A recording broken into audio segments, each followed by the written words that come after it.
नीरज झा जी आ नेहा निखिल जी के आवाज में एक सुंदर सन देवी गीत जिनका लिखने छथि भाई सचिदानंद जी। तो आओ सुनी आ मैया नाम के गुणगान करी। अपने सब सुन रहे छी एखन कुंज प्रोडक्शन के भक्तिमय प्रस्तुति। मैया किया पठेलो हमरा ही संसार में, फसल छी मझधार में ना। हे मैया किया पठेलो हमरा ही संसार में, फसल छी मझधार में ना। मैया किया पठेलो हमरा ही संसार में, फसल छी मझधार में ना।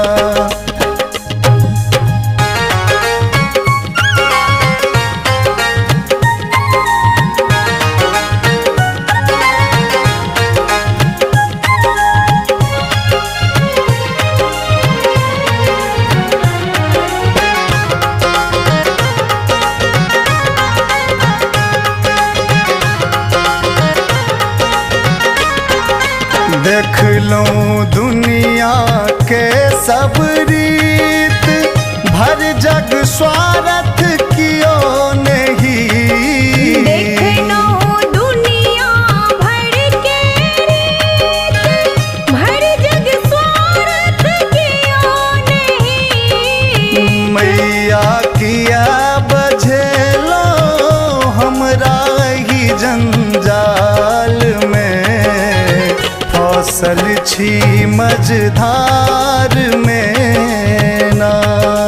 मैया किया बझेलो हमरा ही जंजाल में, फसल छी मझधार में ना।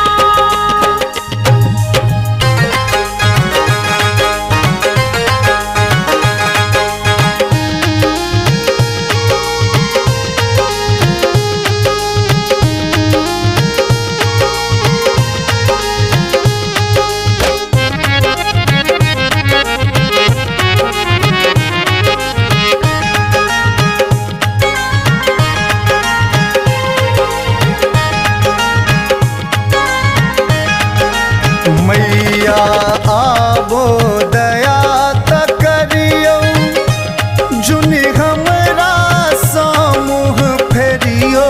मैया आवो दया त करिया, जुनि हमरा समूह फेरिया। मैया दुनू परानी कानै छी दरबार में, फसल छी मझधार में ना। मैया दुनू परानी कानै छी दरबार में, फसल छी मझधार में ना।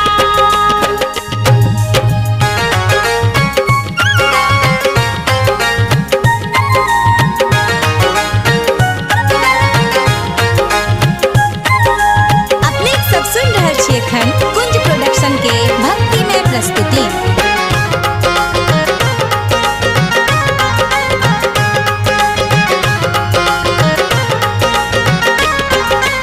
बुझलो अहीं छी सबके माय, हमरा कोना देलौं बिसरा।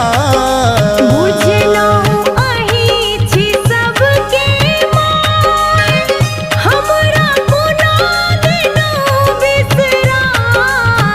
गोविंद जिंदगी काटे कहुना कलयुग काल में, फसल छी मझधार में ना।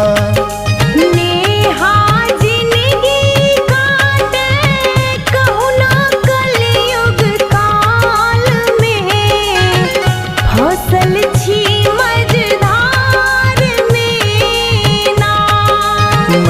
चिट्ठिया किया पठेलो हमरा ही संसार में, फांसल छी मझधार